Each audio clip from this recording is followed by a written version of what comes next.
The Irish of St. Mary's with a big lead, breaking the offensive zone. Another shot is good, this time by Jim Hyde. They can't miss now, and they haven't been able to miss all night.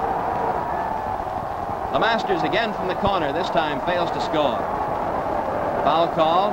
First free throw is good. The second one is missed by Gustafson. Follow-up by LeMasters is no good. The ball goes out of bounds.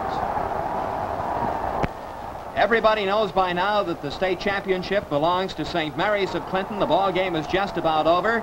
On the throw-in, Ottumwa tries a last-second basket.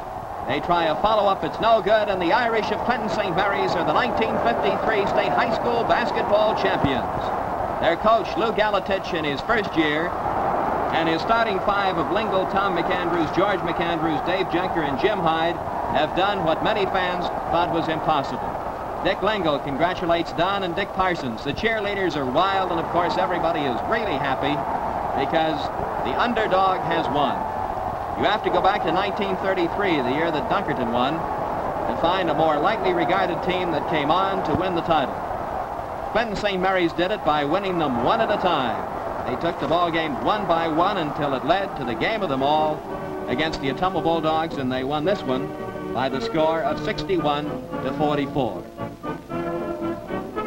Now the presentation of the trophies and awards. Lyle Quinn, Secretary of the Iowa High School Athletic Association, with the assistance of Frank Duma of Ottumwa, introduces A.H. Schuler of Atlantic, who will make the presentations. 4 trophies awarded to the first 4 place teams.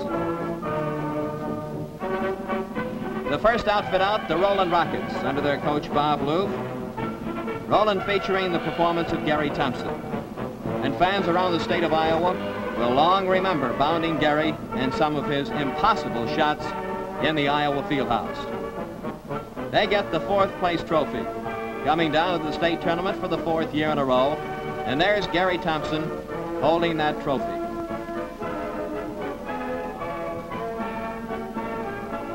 The highest the Rockets finished in state tournament competition was in 2nd place. Had 1 3rd place finish and 2 4th place finishes.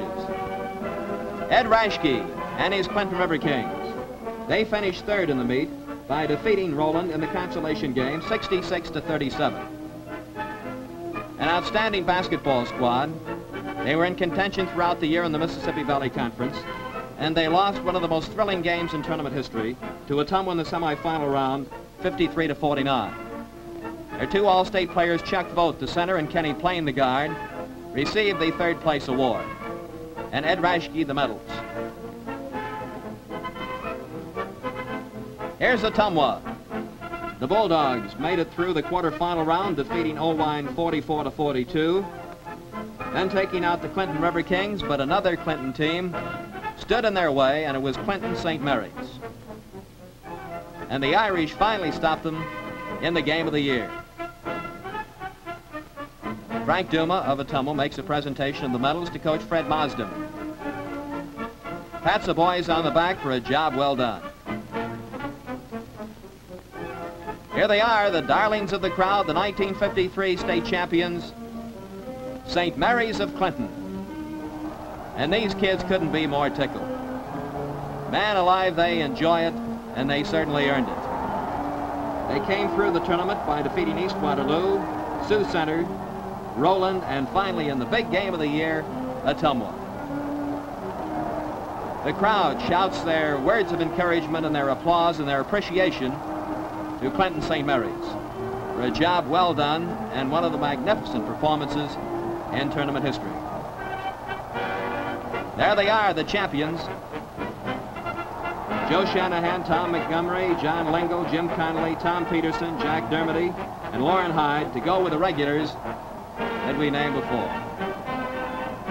Lou Galatich over in the right corner. And these kids really enjoy it.